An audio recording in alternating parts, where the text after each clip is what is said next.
Assalamualaikum semua. Yes, sekali lagi kita nampak kan kita sekarang berwajah baru dengan orang kata aura yang lebih dahsyat. Hari ni juga kita bersama dengan tetamu yang tak kurang hebatnya. Perkongsian-perkongsian yang kita akan selami bersama dengan beliau. Alright. By the way, semua kita bersama lagi dalam Jom Podcast Jakim untuk Ummah. Okay. Dah tengok ni, jangan termenung je. Jangan terberanjat sangat tengok saya. Bukan tak biasa tengok saya kan.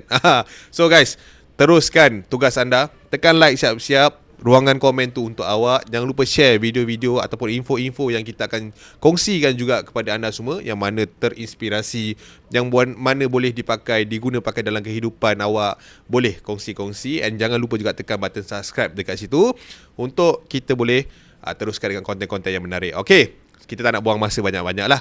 Hari ni tajuk kita sangat istimewa. Di mana bumi kita pijak, di situ langit kita junjung.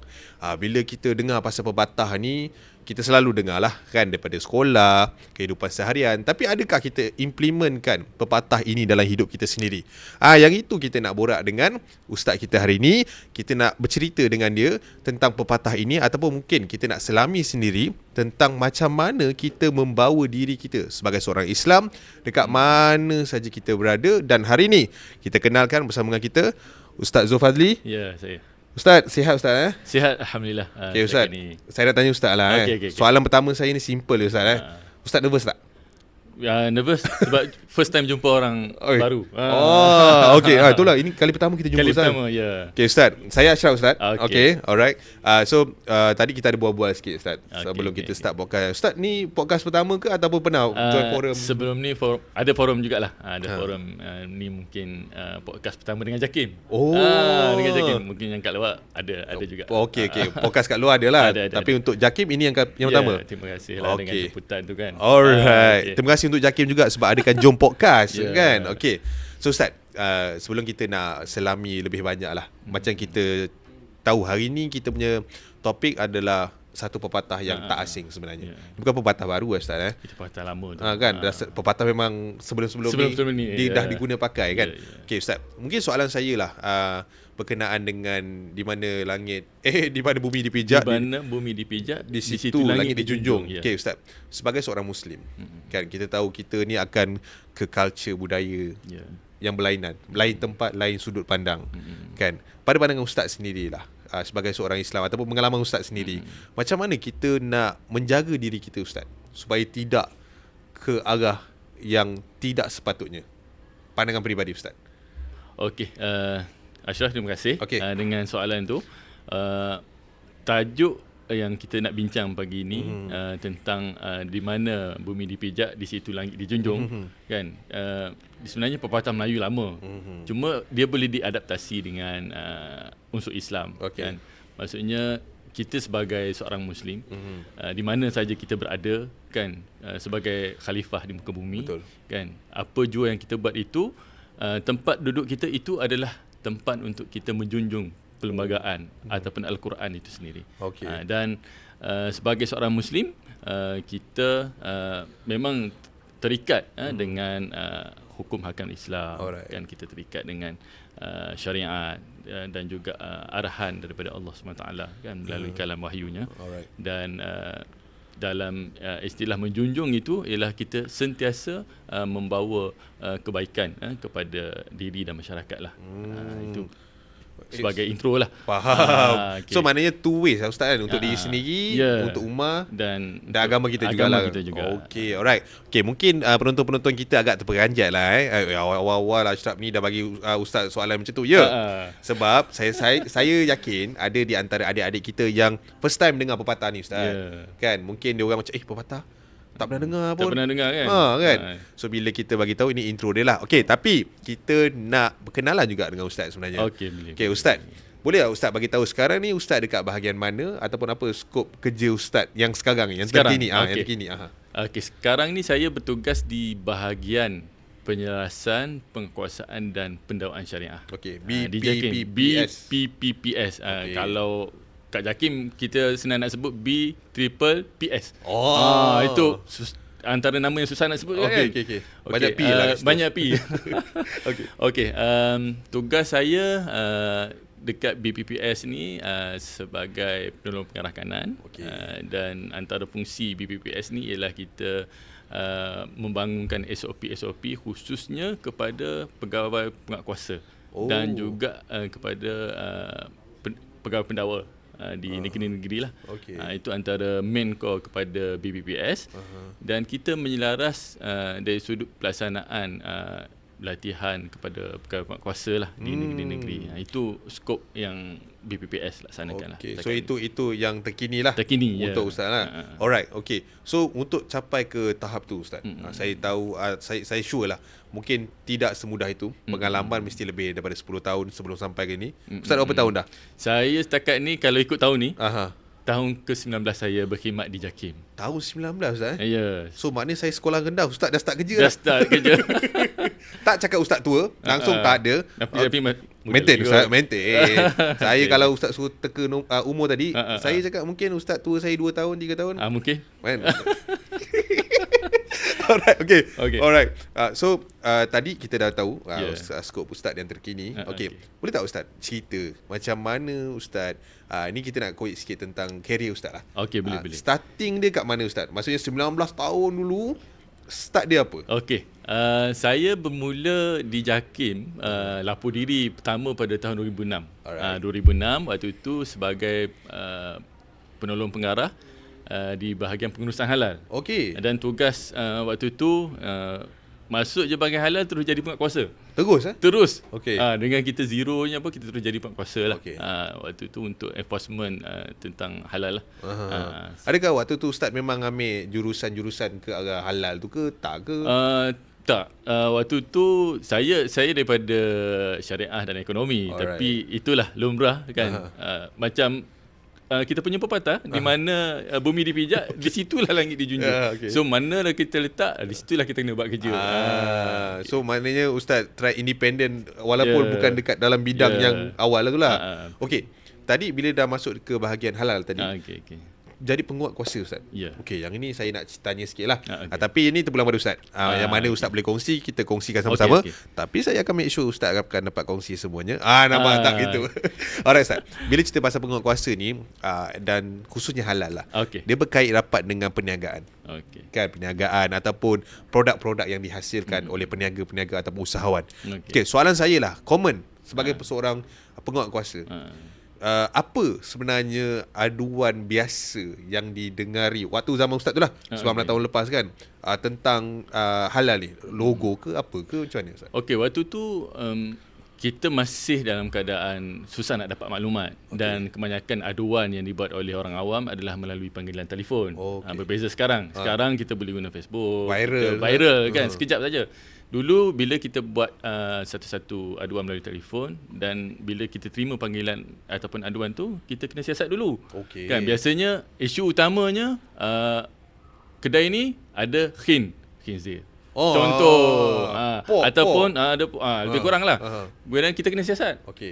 Sama ada betul ke tak, ataupun tuduhan semata-mata. Berbeza sekarang kita boleh search kan kat Google apa semua. Tapi dulu tak boleh. Agak sukarlah kan, maklumat susah nak terhad. Kemudian biasanya isu logo. Kadang-kadang logo dulu tak selaras macam sekarang. Dulu ada bentuk hijaunya, ada kuningnya kan. Dia macam-macam bentuk logo. So dia orang akan tanya JAKIM, betul tak logo ni? Betul tak JAKIM yang keluarkan CG ni? So benda itu akan menjadi aduan daripada masyarakat, dan kita kena turunlah untuk pastikan bahawa aduan tu boleh kita ambil tindakan ataupun dia hanya sekadar aduan semata-mata lah. Okey Ustaz, kita berhenti kat situ kan. Saya nak tanya soalan kat situ lah. So bila dulu macam sekarang kan, macam Ustaz kata tadi, kita boleh search je. Is it betul ke tidak? Kan ada barcode dah sekarang, kita boleh scan kan. Macam dulu panggilan telefon, contohlah kan. Okey, saya dapat ni kedai ni macam ni, pegawai pun turun. Kan? Untuk pastikan sahaja. Ya, untuk pastikan dulu. Dan buat siasatan awal. Okey. Dan kalau betul-betul aduan itu memang melibatkan perkara-perkara yang menyebab Seperti yang isu diadu, halal yang okey. diadu tu, Aha. baru kita akan ambil tindakan. Dan tindakan tu bukan kita seorang, kita bersama dengan KPDN, Kementerian Perdagangan Dalam Negeri waktu itu, untuk bersama-sama kita ambil tindakan lah. Okey. Itu So maknanya waktu kerap tu. lah Ustaz turun dulu. Kerap juga, amat kerap. Kalau seminggu Ustaz berapa Ustaz? Seminggu tu kalau 7 hari, Aha. mungkin 6 hari lah. Tolak hari Ahad je lah. Satu hari satu ke lebih? Lebih. Kadang-kadang lebih. Okey, so setiap kali okey, mungkin sistem dah berubah Ustaz kan. Ya. Mungkin dulu ini kita cerita 19 tahun lepas 19 tahun lepas, ya. Mungkin dah banyak penambahbaikan sekarang kan. Okey, kalau dulu Ustaz bila dapat aduan yelah susah Ustaz. Kadang lokasi pun memainkan peranan. Ya. Kan nak pergi sini bukannya senang. Nak masuk sini bukannya ni. Adakah waktu tu macam mana saya nak tahu? Sepantas mana bila aduan tu dapat and penguatkuasa tu turun? Okey, kalau dulu kita sebolehnya nak secepat mungkin. Dapat terus pergi Dapat lah. terus pergi. Tapi sebelum kita nak pergi, dan kita sebenarnya tak nak buang masa. Betul? Kan bila kita pergi, kita premis tu tak ada, ataupun memang itu mungkin aduan yang kita tak tahu. Okay. Sebab Macam mana palsu pula kan? Mungkin palsu ataupun mungkin saingan dia kan. Dengki. Memang kita kena pergi dalam siasatan awal lah. So mungkin dalam sehari kita akan turun lah. Dalam tempoh yang sama kita akan cuba turun siasatan awal, dan kalau betul kita akan terus ambil tindakan. Dan kadang-kadang pada waktu pagi seawal subuh pun kita turun. Contohnya ada aduan tentang penyembelihan ayam yang tak betul. Kita kena turun untuk pastikan betul ke tak aduan ni. Is it aduan tu daripada pengguna ataupun pekerja sendiri Ustaz? Kadang-kadang ada daripada pekerja dan kebanyakan biasanya pengguna lah. Customer lah. Customer lah. Okey. Kan? Customer. Okey, bila cerita macam tu saya suka benda-benda macam ni, saya nak tahu. Okey, Ustaz, satu lagi lah. Okey. Ada tak kes-kes yang orang kata rare Ustaz? Datang-datang kedai tak ada. Kadang-kadang datang-datang benda tu, ini tak ni. Ada tak yang Ustaz boleh ingat lah kan? Benda pun dah 19 tahun 19 kan? tahun. Jadi saya nak memorize balik susah juga kan? Kod-kod lah terlintas. Kod ada. Okey, yang saya pernah ingat lah. Kelakar ke pemuli ke? Kelakar tak kelakar, tapi saya pernah pergi kedai mamak. Kedai mamak lah. Tak tahu kan kat mana kan? Kedai dulu mamak. lah. Dulu lah sekarang. Tapi dalam tu ada tempat berhala orang Cina. Okey. Jadi ada aduan. Kenapa boleh ada? Sedangkan dalam restoran mamak tu tulis bismillah. Kalimah-kalimah. Ada kalimah-kalimah yang menunjukkan dia Islam lah. Kan makanan halal. So itu yang kita pergi. Kita terkejut, kenapa ini kedai mamak kan? Sepatut kedai mamak mungkin Yelah. Muslim lah, in charge Muslim lah. ya. Jadi benda tu menjadi antara experience saya lah. Okey. Betul lah. Kalau saya pun saya tercengang. Kan? Pelik kan? Pelik lah. Kedai mamak tapi ada. Okey. Tapi yelah mungkin itu dulu. Itu dulu lah. Itu mungkin dulu aduan dan tanya aku juga kepada orang yang mengadu tu Ustaz. Ya. Sebab tu kadang-kadang customer ni macam dia orang ni lebih alert, lebih cakna daripada peniaga kan. Alright, itu bab halal Ustaz. Okey. So bila pengalaman Ustaz time dekat tempat halal tu berapa tahun Ustaz waktu tu? Saya dekat bahagian halal 3 tahun lah. 3 tahun. 3 tahun dan habis kat halal tu saya diterbangkan ke negeri Sabah lah. Uish. Jauh. Halal tu kat mana time tu? Halal waktu tu kat Putrajaya. Okey. Dah mula bangunan baru kat Putrajaya alright. kan. So habis 3 tahun? Habis 3 tahun saya terbang ke negeri Sabah. Negeri Sabah. Wah, okey. Apa pula orang kata apa? Peredaran ke negeri Sabah tu Ustaz sebagai apa pula? Saya ke Sabah sebagai pegawai hal ehwal Islam dan ditempatkan di nama waktu tu Pusat Latihan Dakwah Kudat. Pusat Latihan Dakwah Kudat. Ya, itu salah satu pusat latihan JAKIM. Kalau kita tengok dalam map tu, the tip of Borneo. Okey. Itulah signage Pusat Latihan Dakwah Kudat. Wow. Okey. So bila Ustaz sampai ke situ, ini berbalik kepada kita punya tajuk lah. Ya. Ustaz, Semenanjung Sabah beza kan Ustaz? Beza sangat. So Ustaz lah, untuk orang yang baru 3 tahun dekat dalam bidang ni, saya rasa boleh cakap baru lagi. Kan? Pergi Sabah pula. Ustaz punya pembawakan diri bila sampai Sabah tu macam mana Ustaz? Waktu tu lah. Waktu tu saya pun memang masa dapat surat lapor diri kan, untuk bertugas kan. tercengang juga awal-awal tu. Okey. Kan macam manalah bentuk Sabah kan. Tak pernah sampai pun. Tak pernah sampai? Tak pernah sampai. Itu Okey. first time kan saya sampai ke negeri tak apa 2008. 2009 itulah. Lebih kurang. Dan bila first touch landing dekat Kota Kinabalu, Okey. saya rasa wow. Wow, okey. Wow. Oh ini ke Sabah je kata kan. Semua tepi laut. Betul. Semua tepi betul. laut. Cumanya bila sampai dekat Kota Kinabalu dan saya dibawa ke tempat untuk lapor diri lah. Ada orang sambut dekat airport dan semua nak ke Kudat tu berjalanan pada waktu tu lebih kurang 4 jam. Oh, okey, daripada KK ke daripada KK. So saya sampai lebih kurang petang. So sampai ke Kudat malam. Okey. Malam dan kita tak tahulah waktu tu dengan pening fly apa semua first time sampai semua kan. Tapi rasa perjalanan nak ke Kudat tu jauh sangat. Jauh. Sana malam cepat ke Ustaz? Malam cepat. Pukul 6 dah gelap lah. Pukul 6 dah boleh tutup kedai. So jauh lah, rasa jauh lah. Rasa jauh. Dan rasa bersyukur. Okey. Rasa bersyukur juga sebab saya dapat kenal satu tempat yang baru. Dan betul lah kan, bila dah pijak tempat baru, kita terpaksa junjung tempat tu lah kan. Okey. So maksudnya bila dah sampai ke culture yang baru, so kena hidup cara situ lah. Cara situ. Okey Ustaz. So skop Ustaz tadi sebagai apa tadi? Pegawai Haiwan Islam. Okey, pegawai Haiwan Islam dekat situ lah. So apa pula skop dia dekat situ? Dah lain dengan halal kan tadi kan? Okey, dah lari skop 360 dah. Oh, total lah. Total dah berubah daripada dulu penguatkuasa garang sikit. Garang sikit. Sekarang ni bila dah masuk pusat latihan, dia dah nak kena hadap pelajar. Kan. So tak boleh garang tak lah. boleh nak garang sangat kan.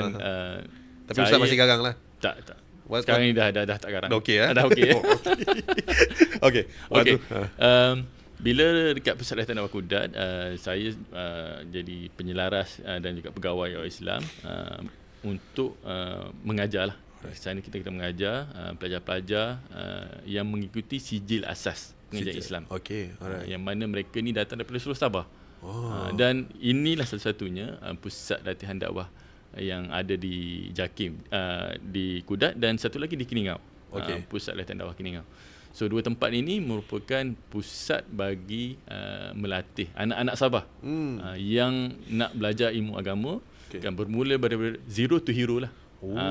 So zero maknanya memang tak tahu apa-apa. Tak tahu apa-apa. Itu basic kita nak ambil, kita nak didik, kita nak tarbiyah mereka untuk menjadi orang. Okey Ustaz, saya nak tanya lah kan. Mungkinlah Ustaz boleh jelaskan lebih detail sikit lah kan tentang fungsi pusat tu sendiri lah. Is it dia memang macam sekolah ke, masuk daripada tadika ke, macam mana ke, atau umur macam saya baru nak belajar agama boleh masuk ke? Okey, dia pusat latihan dakwah ni dia institusi, maksudnya orang yang dah habis SPM lah. Okey. Orang yang dah habis SPM sampai lah umur berapa pun. Tak ada hal. Okey. Tak ada hal, kita tak ada limit. Kerana hasrat Majlis Agama Islam Negeri Sabah waktu itu, mereka nak melatih anak-anak Sabah ini untuk memperkenalkan dengan ilmu agama. So itulah tempatnya. Dan saya pengalaman dekat pusat latihan dakwah Kudat ni pernah dapat pelajar ada yang umur 60 tahun. Okey, patut dah pencen dah tu. Sepatutnya dah pencen. Tapi sebab kesungguhan mereka nak belajar. So ada. Dan bermula dengan umur 18. Bermula lepas SPM sampailah beberapa umur lah. Kalau minat nak belajar, datang. Okey. Itu di pusat latihan dakwah. So maksudnya nak masuk tu tak ada had umur lah. Tak ada maksudnya had umur. 18 sampai mana pun tak ada hal pada lah. waktu itu. Pada waktu itulah. Sebab dia akan ada term baru. Of course sekarang lah, ni nama baru. Dulu nama dia Pusat Latihan Dakwah Kudat. Dan sekarang ni dah jadi Institut Pengajian Islam dan Dakwah Sabah. Itu dua generasi yang berbeza. Berbeza kan. And Ustaz ada dekat first batch yang dulu first tu lah. batch dan second batch. Oh, dua-dua ada. Dua-dua ada. Okey. Ini menarik. Okey. Tapi kita cerita first batch dulu Ustaz. Kita first batch. Okey. So bila waktu tu tahun awal 2000, di mana teknologi dan juga yalah media sosial ni tak ada lagi. Kan? Macam mana Ustaz tengok anak-anak ataupun pelajar-pelajar, saya boleh kata pelajar lah, tak kisah umur berapa pun kan. Waktu tu Ustaz sebagai pengajar kat situ kan, macam mana Ustaz tengok mereka ni punya kesungguhan ataupun pembawaan diri bila masuk ke tempat tu? Mungkin sebelum masuk diorang tak seperti di dalam budaya Islamik tu sendiri kan. Macam mana Ustaz tengok orang-orang macam tu? Bila kita tengok pelajar-pelajar kat sana kan dengan kesungguhan dan minat mereka untuk mendalami ilmu agama, mereka masuk dengan keadaan mereka kosong dan bersedia untuk menerima ilmu. Alhamdulillah mereka belajar bersungguh-sungguh dan akhirnya ramai dalam kalangan pelajar ini sekarang ini jadi imam ramai. Guru-guru kafar dan juga guru takmir. Dan menariknya ramai juga pelajar-pelajar ini kan yang lahir daripada Pusat Latihan Dakwah Kudat pada waktu itu menjadi tenaga kerja, menjadi pegawai dan kaki tangan di JAKIM. Dan menarik juga di Pusat Latihan Dakwah Kudat ini kita meraihkan mana-mana orang yang baru memeluk Islam mualaf untuk belajar kat situ. Pun ada juga. Pun ada juga. So bukan kriteria masuk memang kena Islam tak lah. Tak. Maksudnya orang yang baru betul-betul baru memeluk Islam pun kita mengalu-alukan mereka belajar kat situ lah. Alright. So dekat situ kebanyakannya dia punya peringkat adalah ada grade ke macam mana ustaz? Ke ada tahap-tahap yang diorang perlu? Okey, diorang akan belajar selama setahun lah. Setahun sijil asas tu. Bila mereka keluar, mereka sekurang-kurangnya dah ada basic agama lah. Basic. Dan memang diorang boleh baca Quran, diorang boleh jadi imam kan. Dan mereka kami galakkan untuk sambung belajar. Dan untuk pengetahuan Ashraf kan, saya ada seorang pelajar. Okey, seorang pelajar saya ni umur waktu itu sebaya dengan saya. Sebaya dengan saya. Waktu tu umur saya lebih kurang berapa? 25, 26 gitulah. Kan? Sebaya. Dia anak murid dan saya guru kan, sebaya. Tapi sebaya. Sebaya. Okey. Alhamdulillah selepas 10 tahun kan, dia belajar daripada Pusat Latihan Dakwah Kudat kan, sambung pengajian di Keningau, kemudian sambung lagi di Ikmas di Sarawak. Terus ke Darul Quran dan akhir sekali dia pergi ke Mesir.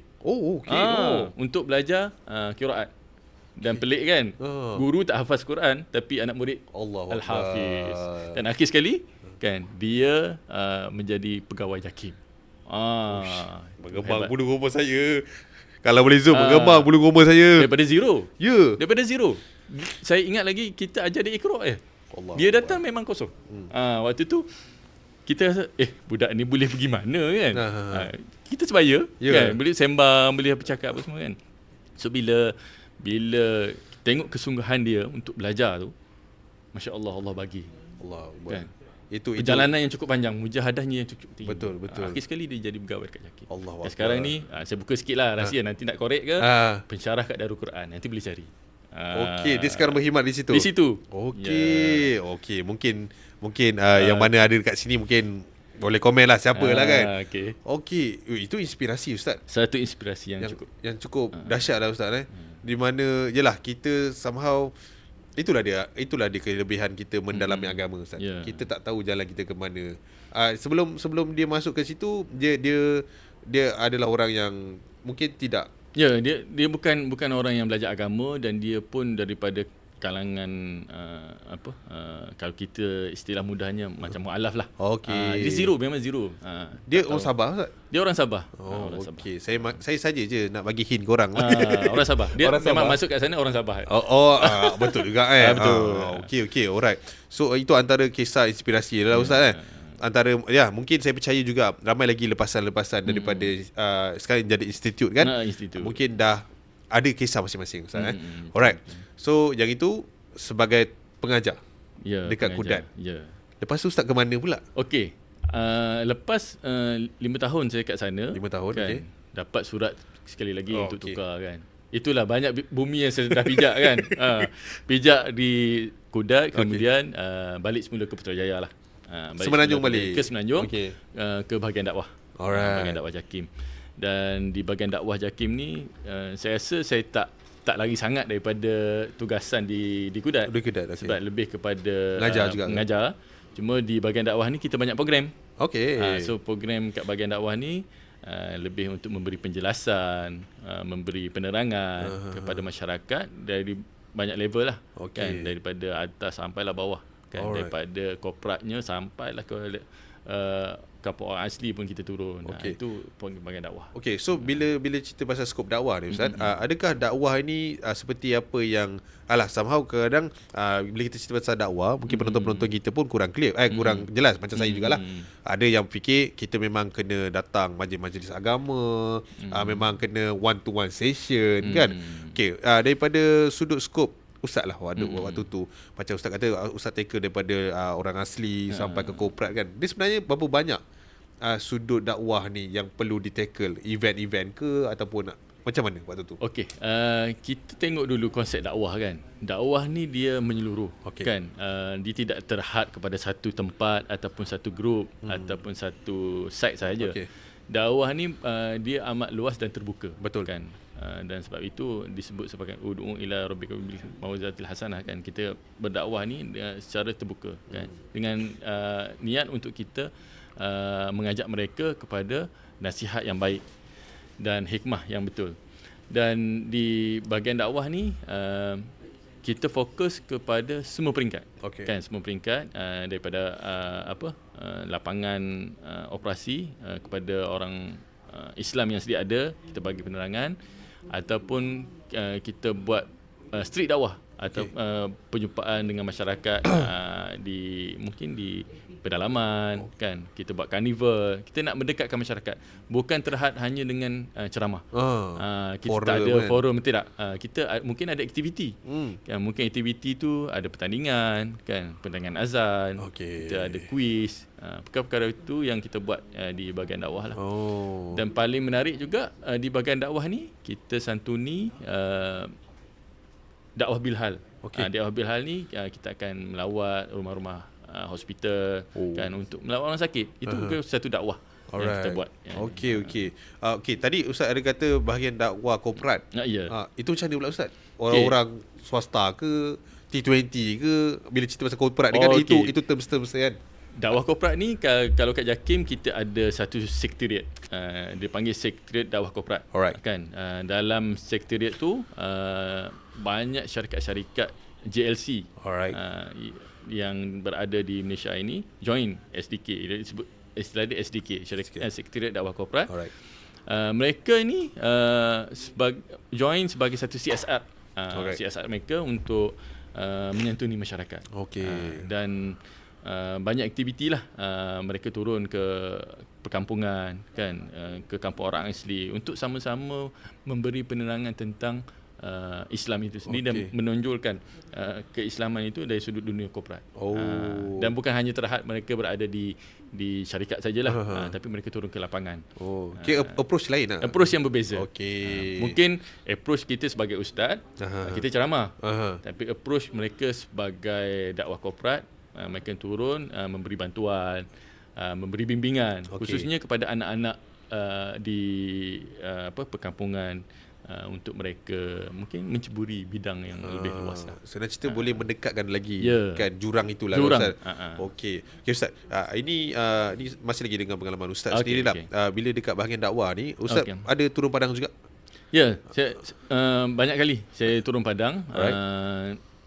Yang paling jauh pun ke Sabah juga. Walaupun Sabah. Saya dah balik daripada Sabah, balik Putrajaya, tapi tetap ada program. Masih lagi berpijak. Berpijak ke sana. Ke sana juga. Ke sana juga. Okey, alright. Okey. Bila cerita banyak juga tempat-tempat yang Ustaz pergi lah. Mungkin Ustaz boleh share pengalaman Ustaz sendiri.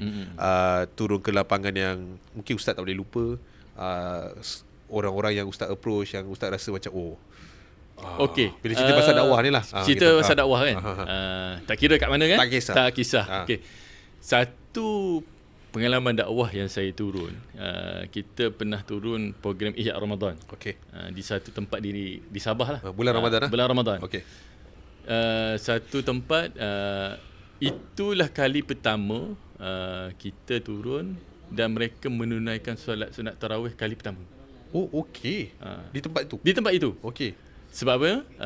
Dia ada surau kan. Cuma surau tu mungkinlah saya rasa imam dia mungkin tak ada lantikan imam kot. Dan orang tak ramai. Tapi pada waktu kita pergi tu first time, mereka agak gembira. Teruja. Sebab apa? Ini kali pertama bulan Ramadan mereka buat solat tarawih. Sebelum ni mereka buat dekat rumah je. Oh, sendiri-sendiri. Sendiri-sendiri. Okey. Sebab tak ada imam. Mungkin imam ialah macam saya sebut tadi lah kan. Yang tak yang tak di itiraf dilantik lah. dilantik, ya. Tak dilantik. So mungkin tak ada orang betulkan dan kampung tu amat jauh. Di pedalaman lah. So daripada kawasan luar ke dalam tu ambil masa 2 jam lah. Okey, lama. So perjalanan agak lama. Mungkin sebab itu kot. Okey. Dan bila kita Sampai surau cantik kan, cantik apa semua. Alhamdulillah masyarakat terima kita dengan baik kan, dan kita buat solat tarawih dan dia orang ikut. Sampai 20 rakaat. Kita buat 20 terus kan. Bukan 8 lah. 20 tu. Dia orang ikut sampai habis. Teruja dan je, mereka Ustaz. terujanya. So satu benda yang saya boleh dapat kat situ, dakwah ni perlu bergerak. Betul. Tak boleh kita stay dalam satu tempat, dan dakwah ini memang sentiasa perlu disuburkan lah dengan kerja-kerja beginilah. Supaya dia tidak ada limitasi, Ustaz, kat situ kan. Okey, bila cerita pasal dakwah perlu bergerak, Ustaz. Saya suka ayat tu sebenarnya. Dan mungkin saya nak sentuh sikit tentang dakwah yang perlu digerakkan, terutama di zaman kita yang sekarang ni, Ustaz. Sekarang ujung jari je, Semua Ustaz. ujung jari. Kan? Kadang-kadang bukan nak cakap apalah, kita kegangan masa dan sebagainya kan. Betul. Tengok ceramah-ceramah padahal masjid sebelah je. Sampai je.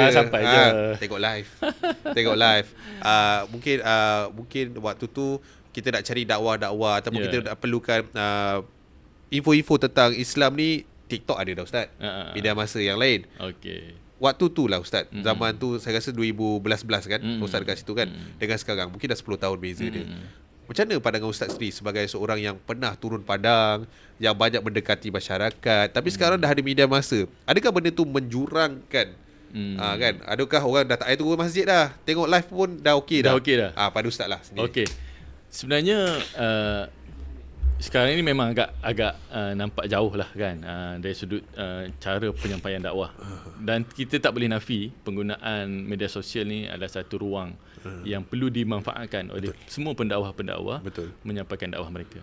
Cumanya dalam Islam atau dalam kaedah kita berdakwah kan, touch ataupun pertemuan itu lebih mengeratkan hubungan. Dan kita mahu sebenarnya dakwah itu bukan hanya sekadar untuk kita menyampaikan ajaran Islam, tapi untuk mengeratkan hubungan silaturahim. Dan penggunaan media sosial tu memang kita tak boleh tolak.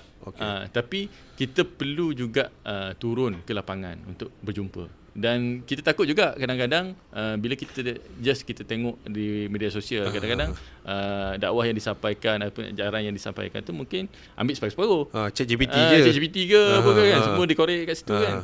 Tapi bila kita turun ke lapangan, ke masjid, contohlah kan masjid kan, kalau penceramah tu confirm lah dah ada tauliah kan. Betul. So kita dah yakin bahawa ilmu yang disampaikan oleh penceramah tersebut adalah yang bertauliah lah kan. Berbanding kita tengok dekat YouTube ke, kat reel mana-mana ke, kita dah tahu kan konten tu macam mana. So itu sedikit berbeza lah. So kalau saya sendiri secara personalnya, saya lebih suka dakwah secara fizikal dan turun ke lapangan. So kita akan kenal dan membina connection. Betul kan. Berbeza kita dekat ni kan, dekat media saja kan. And kita tak boleh nak sahihkan benda tu sebetul mana. Kan. Betul. Sebab zaman sekarang semua orang boleh bercakap. Semua orang boleh buat konten, bercakap pasal dakwah. Dakwah adalah benda yang bagus untuk dikongsikan. Betul. Tapi setauliah mana dakwah tu? Konten dia macam mana? Kan, ke arah mana? Alright. Itu salah satu je lah. Okay, Ustaz, bila cerita pasal dakwah ni, of course kita akan jemput, macam kita cakap tadi lah, ustaz-ustaz datang ke masjid, apa semua kan. Pernah tak Ustaz? Kalau pernah lah, tak pernah lah kan. Event dakwah sendu. Pengalaman Ustaz lah. Tak dinafikan lah. Kan? Kadang-kadang kita dah merancang, dah elok dah. Dah cantik kan? ni. Surat jemputan dah hantar kan. Kita dah buat promosi macam-macam. Solid dah ni. Solid dah. TikTok dah. Tiba-tiba program tak ada orang. Itu cabaran lah. Sebab dalam kita menyampaikan dakwah, kita tidak boleh memaksa orang menerima. Tetapi kita berusaha. Sebagaimana Nabi sendirilah kan, bila dia berdakwah kan, pergi ke Taif kan, dihalau di pulau kan. Begitu juga kita. Itu adalah satu cabaran kan. Walaupun orang tak ramai, kadang-kadang kalau kita buat kuliah dekat masjid kan, yang sampai mungkin 10 orang. Betul. Kan, walaupun masjid besar ada 10 orang. Itu cabaran sebenarnya kan. Betul. Nak bercakap dengan audiens yang begitu. Tetapi dakwah tu dia tak boleh terhenti dengan sebab tidak ada orang. So kita kena sentiasa. Mungkin dekat sini tak ada orang, tempat lain ramai. Okey. Itu prinsip dakwah tu, sentiasa kita bergerak. Yang saya sebut tadi kan, sentiasa bergerak. Tak boleh berhenti lah. Tak boleh berhenti. Tak boleh bila Allah tak ramai give up. Give up. Tak boleh gitu lah. Okay. Ya, adakah Ustaz bila macam contoh pasal dakwah ni, penceramah-penceramah datang ni kan, kita cerita pasal sendu tu tadi kan. Adakah orang-orang kita ni, khususnya umat Islam kita pada era itu ataupun era sekarang memilih penceramah? Bila nama-nama besar ramai masjid, bila yang baru-baru dikenali ni tak ramai. Ada isu tu ke Ustaz? Saya rasa tak nampak sangat isu orang besar ke orang kecil ke, tapi dia lebih kepada kesungguhan lah, kesungguhan masyarakat tu sendiri. Dia nak belajar ke tak nak? Kan peluang banyak kan. Kat Malaysia ni saya tengok kita amat beruntung tau. Di masjid-masjid dekat wilayah ke, dekat Selangor ke, hampir setiap masjid tu jadual penuh kan. Betul. Tinggal kita nak pergi ke tak nak pergi. Itu saja. Saya kira dia lebih kepada kesungguhan diri lah. Sama ada kita benar-benar nak belajar kan. Kalau betul kita nak belajar, kita pergi. Kan? Kalau kita nak belajar, duduk kat rumah je lah. Jauhkan diri. So Betul. tak ada alasan lah kan. Tak ada alasan. Tak ada alasan sebab macam Ustaz kata tadi lah, dakwah ni perlu bergerak dan sentiasa bergerak. Sebab kalau terhentinya dakwah mungkin tak sampai pada kita pun. Betul. Kan, sebab utusan Nabi Muhammad sallallahu alaihi wasallam pun tak pernah berhenti. Tidak pernah berhenti. And kita pula takkanlah usaha kita yang bau sendu sekejap kita nak berhenti kan. Betul. And kepada kita juga Ustaz, ini kepada individu sendirilah. Mungkin Ustaz boleh bagi titikkan sikit pesanan kepada orang-orang yang masih lagi nak, orang kata nak start tapi malu kan, nak pergi masjid ni kan. Tapi kan orang tengok aku kan benda-benda macam tu, kata bisikan-bisikan yang tak sepatutnya Ustaz. Okey. Mungkin dari sudut dakwahnya, pengalaman Ustaz sendiri, silakan. Okey, kalau kita tengok nature dakwah tu sendiri kan, kita tak boleh ada rasa segan kan. Bila kita nak menuntut ilmu, kita kena rendahkan, bukan maksud rendahkan diri, kita kena bersedia. Sentiasa bersedia, lapang dada kan, untuk kita belajar sesuatu yang baru. Dan macam saya sendiri pun, walaupun mungkin saya dah bergelar ustaz, tapi saya turun ke lapangan untuk belajar kan, bersedia untuk menerima ilmu-ilmu yang baru. Sebab ilmu agama ni luas kan. Dia bukan hanya terhad dengan pengajian kita mungkin di sekolah, di universiti kan, ataupun di mana-mana tempat. Dia amat luas dan terbuka untuk kita dapatkan ilmu. Dan bagi saya, kita kena cari ruang. Kan? Walaupun dalam kesibukan ke apa semua, kita kena cari ruang untuk menuntut ilmu. Kan? Dan itu perlu jadi motivasi sebagai seorang Muslim. Dia kena menuntut ilmu bermula daripada buayan sehinggalah ke liang lahat. Minal mahdi ilal lahdi. So tak ada istilah kata saya malulah ustaz. Takut kena judge. Tak ada takut kena judge kan. Nanti tiba-tiba orang ni baru datang masjid. Benda ni tak ada pernah datang pun kan. Bila itu ada yang saya bermain di fikiran kan. Sebelum ni kata malu kan, takut nanti orang tengok kan. Ini tak pernah nampak pun sebelum ni, tiba-tiba ada. Itu adalah mungkin bisikan-bisikan sajalah. Skeptikal lah. Skeptikal. Sebenarnya tak ada pun kan. Kalau kita pergi masjid, dan masjid tu sendiri tempat membina hubungan. Betul Ustaz. Tempat membina hubungan. Saya ada, mungkin saya boleh kongsikan Ustaz satu cerita ni tentang malu dan juga insecurity seseorang insan ni. Yalah, kita faham kita tak lepas daripada buat dosa kecil, dosa besar dan sebagainya. And bila nak melangkah ke masjid, benda-benda ni Ustaz, sentimen-sentimen dalam kepala dia, ni kan bila cerita pasal nak melakukan ibadah, nak pergi sini pun kan. Ini kan kalau nampak ni macam mana kan. Tapi pada saya ataupun apa yang Ustaz cakap ni, saya rasa itu adalah satu nasihat yang sangat-sangat bagus lah. At least kita mula dan cuba Ustaz. Dia permulaan itu dengan langkah pertama. Selagi kita tak melangkah, kita tak akan bergerak. Betul. Itu pada diri kita sendirilah. Diri kita. Kan? Kalau nak malu sampai sudahlah malu. Sampai sudah duduk situlah. Dah malu dengan manusia ke, dah malu dengan Allah? Dengan Allah, Okay, alright. So Ustaz, habis kat dakwah tadi, kita dah cerita dah pengalaman apa semua.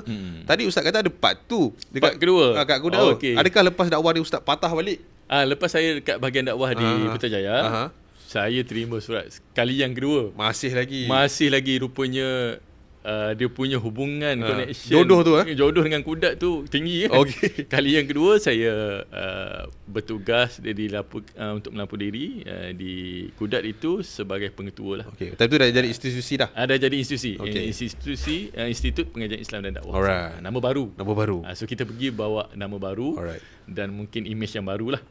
So berbeza dengan Pusat Latihan Dakwah dulu. Okey. Okey Ustaz, apa beza dia? Apa beza? Bezanya dulu kita punya sijil macam saya sebut awal tadi kan. Sampai umur berapa boleh? Okey. Tak ada hak umur. Okay. Umur 18 sampai tak ada hak umur. Tak ada limit lah. Tak ada limit. Tapi sebab kita dah nak move forward kan, kita dah ada satu plan strategi untuk nak menjadikan Institut Pengajian Islam dan Dakwah Sabah ni sebagai tempat untuk formal lah. Formal bagi pelajar-pelajar di negeri Sabah untuk ilmu. So kita terpaksa hadkan umur pula. Sebelum ni kita open tapi kita dah hadkan umur. Okey. Tu sampai berapa umur dia? Sampai umur 25 tahun. 18, 25. 18 25. Sebabnya dia terikat dengan MQA lah. Dengan akreditasi yang telah ditetapkan oleh pihak kerajaan lah. Dan bila kita nak modulkan dengan sijil yang formal supaya mereka ni nanti bila dah keluar daripada Institut IBDAS ni, mereka ada laluan kerjaya. Berbeza dengan dulu.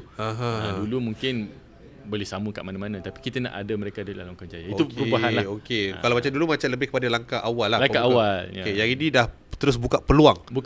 Terus ke era pekerjaan dan sebagainya. Okey, so Ustaz patah balik ke IBDAS tadi. Ke IBDAS. Okey, sebagai pengetua. di Kudat lah. Di Kudat. Sebagai pengetua. Bukan pengajar dah. Bukan pengajar dah. Sekarang ni jadi pengetua lagi penat. Oh ya? Kalau pengajar tu senang kan, kita nak jentik-jentik budak telinga kan. Jadi pengetua rupanya kena tahu pasal budak tu, pasal pelajar, pasal pentadbiran kat pejabat. Kan? Lagi banyak lah kepala ni. Kita nak buat kewangan kan. Itu lagi sakit kepala. So maksudnya bila jadi pengetua, of course lah nama pengetua kan di satu tangkuk yang lagi tinggi kan. Okey, bila ni sekarang Ustaz dah masuk di tempat yang sama, cuma branding baru sebagai dan jawatan baru. Apa pressure ni Ustaz? Waktu tu dah langit dijunjung lah tu. Langit dijunjung kan. Okey, dia punya pressure tu berbeza sebagai pengajar. Sebab pengajar kita ada bos. Now you are the boss. Sekarang saya bos. Yeah. Bila saya bos, apa yang kita fikir dulu, yang bos kita fikir, kita kena fikir. So kita kena berfikir dengan lebih laju, khususnya kita nak kembangkan mereka. Pengajian itu bukan hanya setakat mereka kenal asas fardu ain. Bukan hanya mereka boleh membaca Quran. Tapi kita nak mereka ni keluar ke lapangan nanti menjadi seorang pendakwah. Betul? Bukan hanya mereka terhad bila habis belajar dekat IBDAS habis. Tak nak. Kita nak mereka ini menjadi duta ataupun orang yang menyebarkan dakwah. Faham. Sebab itu antara benda yang sempat dibangunkan pada masa yang kedua, kita bangunkan satu sijil kemahiran Malaysia dakwah Islam. Ini satu sijil yang diiktiraf oleh Jabatan Pembangunan Kemahiran JPK. So boleh apply ke mana Ustaz? Mereka boleh apply untuk sambung pengajian ke tahap lebih tinggi di Institut Pengajian Tinggi dan mereka ini dah sijil kemahiran ni mereka dah layak untuk menjadi pendakwah. Dah boleh dah? Dah boleh. Okey. Sebab konten-konten yang ada dalam sijil tu adalah untuk mereka lahir sebagai pendakwah.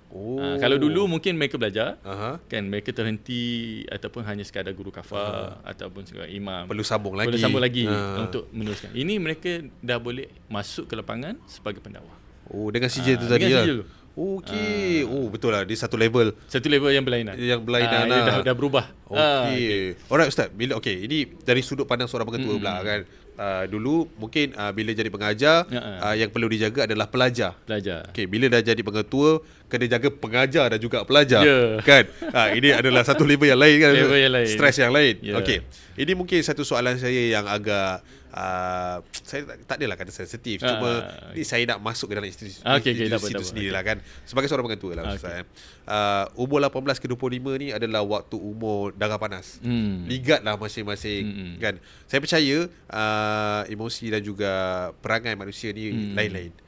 Kan yang ini lain, yang tu lain. Tapi duduk bawah satu bumbung yang mengajar tentang ilmu-ilmu Islam. Ada masalah tak? Maksudnya dari segi disiplin ke, attitude ke, kalau boleh dikongsikanlah Ustaz. Sebagai seorang pengetua lah. Sebagai pengetua, okey. Masalah disiplin ni sebenarnya tak kira banyak tempat lah, mana-mana pun akan ada kan. Hatta di sekolah, di pusat pengajian tinggi, di universiti pun ada isu yang sama kan. Cumanya bila antara perkara yang kami terapkan bila mereka masuk ke Institut Pengajian Islam dan Dakwah Sabah ni ataupun ke IBDAS, kita ada satu modul. Modul tarbiyah. So modul ini kita bukan hanya nak mengajar mereka tentang ilmu agama, tapi kita nak membina diri mereka dengan akhlak. Dengan akhlak yang baik, dengan cara beradabnya kan. Dan memang tak dinafikan lah umur 18 hingga 25 ni memang nakal dia macam lah kan. Waktu baru nak dewasa kan. Kadang-kadang yalah, kalau senang simple, kalau kita tengok kat asrama biasa kita buat rampasan apa, rokok, vape, itu biasa. Umur time tu lah kan. Tapi yalah, kita nak larang pun dia orang dah umur dah 18 tahun ke atas. So bagaimana kita nak mendidik mereka dengan tarbiyah lah. Dan tarbiyah itulah yang membina karakter diri.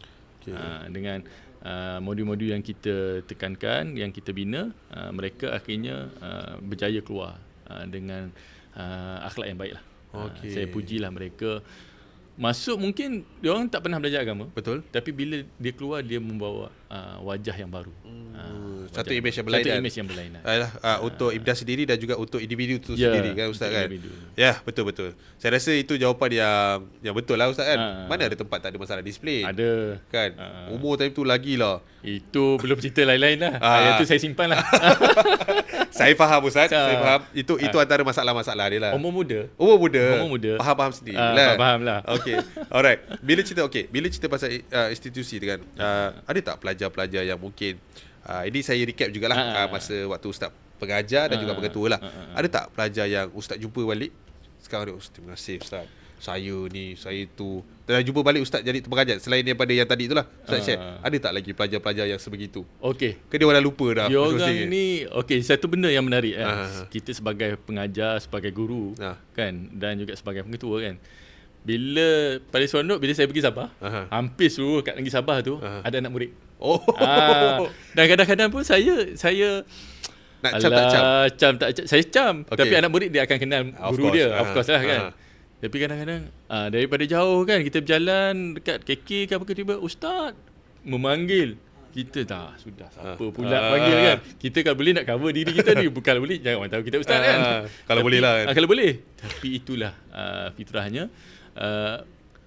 Bila hubungan guru dan murid kita bina dengan baik kan, dan sebenarnya keberkatan seorang guru itu juga datang daripada murid. Betul. Kan, tanpa ada murid yang bersungguh dan ikhlas kan, mereka mungkin mereka tak berjaya kan. Betul. Tapi sebab kesungguhan mereka berjaya.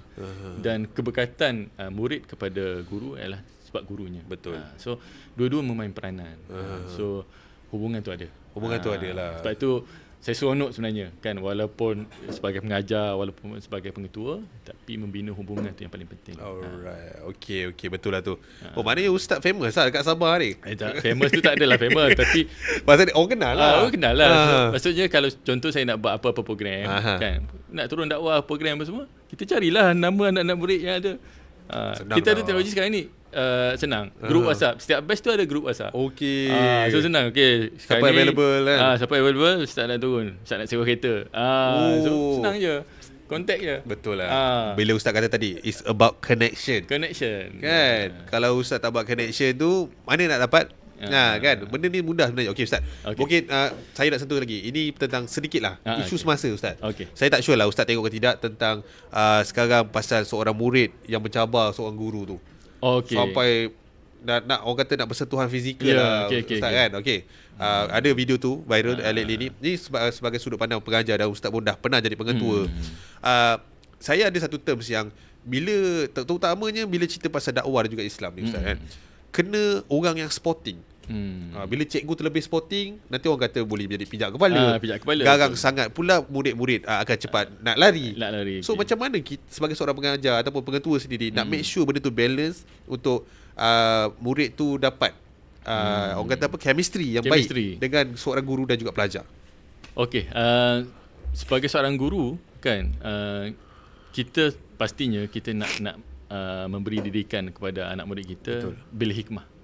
Dengan yang paling pentingnya hikmah lah. Hikmah yang baik dengan nasihat yang baik. Alright. Kan, tanpa ada hikmah dan kebijaksanaan seorang guru, kita mungkin akan kehilangan anak murid. Betul. Sebab kalau kita mengajar dengan macam orang dulu kan, garang, Tegak je kan? Tegak je semua kan. Kadang-kadang takut jumpa guru daripada jauh nak lari. Dah lagi dah.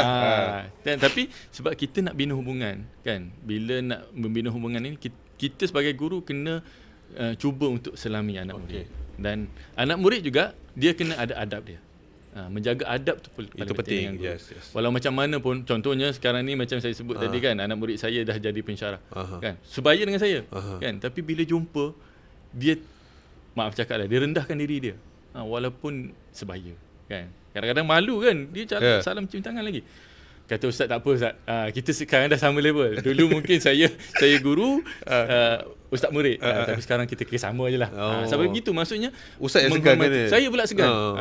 Itu yang disebut sebagai menghormati guru dan juga adab seorang pelajar kepada guru dia sendiri. Dan saya tengok sekarang ni mungkin adab lah kan, anak-anak kita yang di luar sana tu, sebolehnya memang kita nak menuntut ilmu, kita nak jadi orang cemerlang, kita nak jadi orang bijak, tapi jangan tinggalkan adab.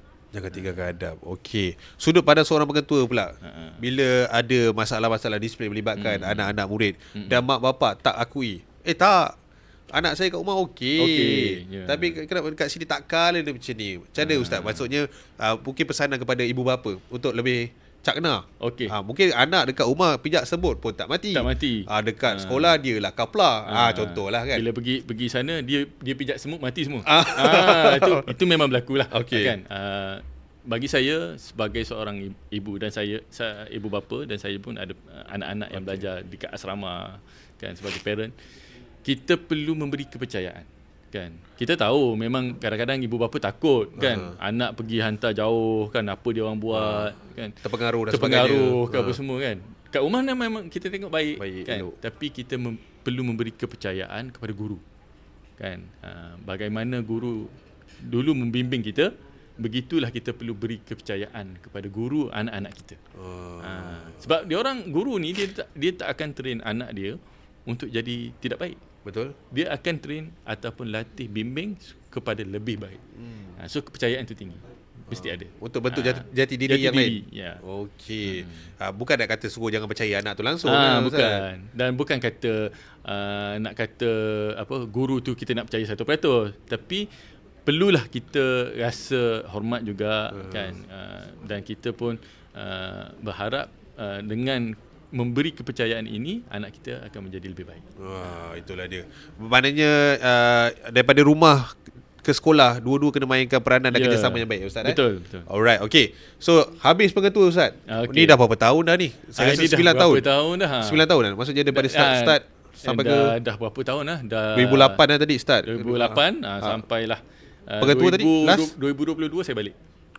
Balik sini? Balik sini lagi. Uish, 14 tahun. 2008, 2022, 14 tahun. Lebih kurang 18. Lebih kurang. 18 tahun kan. So ustaz PKP kat Sabah. PKP kat Sabah. Menarik kan? Wow. Orang sebenarnya PKP di Sabah. PKP kat Sabah. Tak boleh balik. 2 tahun saya tak boleh balik. Ya dah tu kan. Ya. Pak. Nasib lah. Itulah dakwah. Itulah dakwah. Berbalik kepada kita punya pepatah tadi, ustaz. Di situlah pijak kita dan kita pasal junjung lah. Okey. Maknanya ustaz kena, yalah, itu redha lah. Tahap redha tinggi ya ustaz. Beraya kat sana kan, family online je.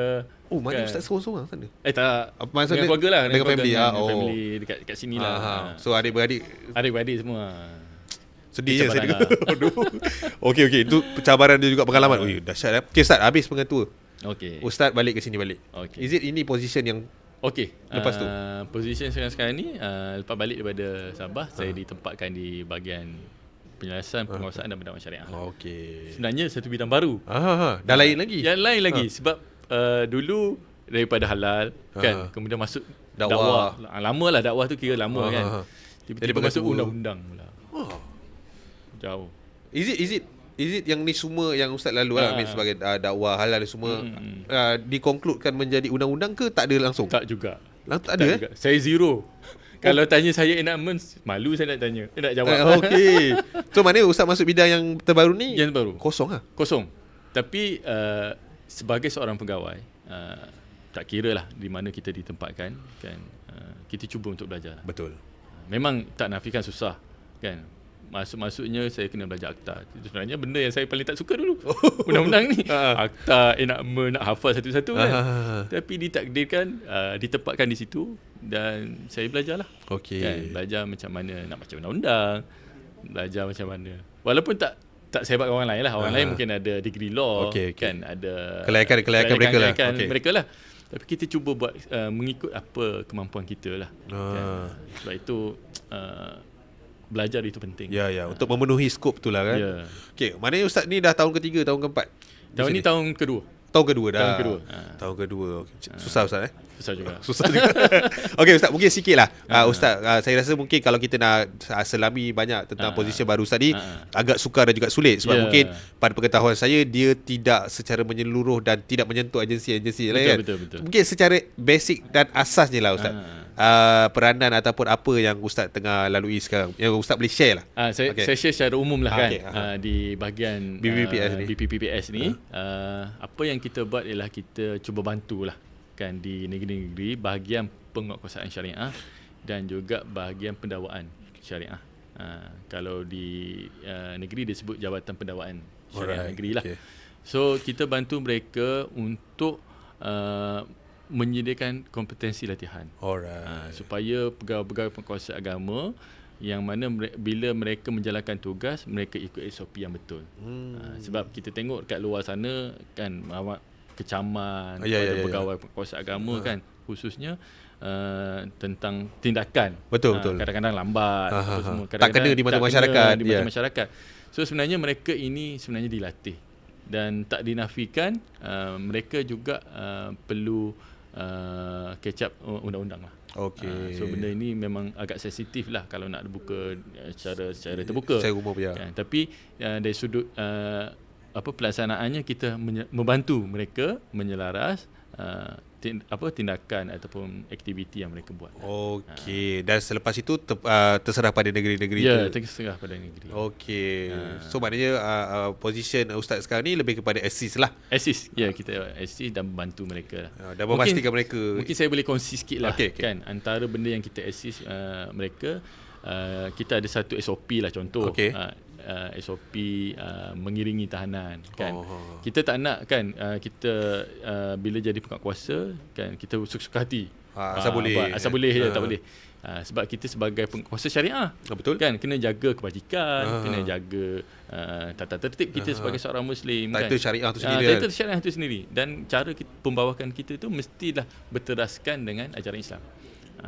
So kena ikut SOP yang sesuai lah. Itu contoh SOP yang ditetapkan. Okey. So maknanya segalanya di bawah dalam keadaan yang terkawal lah Ustaz kan.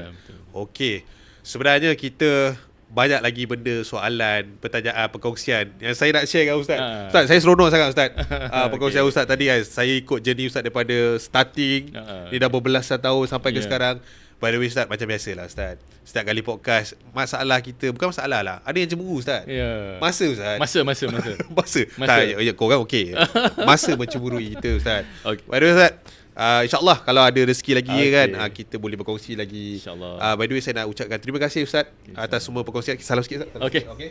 Alright. Moga yang apa kita kongsi ni, kalau kata ada silap ke, saya tersilap kata, saya minta maaf Ustaz. Okey, sama. And sama-sama kita lah. Alright. Terima kasih juga kepada semua yang dah menonton sampai sekarang. You guys mungkin dapat sedikit dan sebanyak yang kita cuba nak sampaikan tentang segala Ustaz. Berbalik kepada apa yang kita cuba bawakan di pada awal, di mana bumi kita bijak, di situ lagi kita junjung.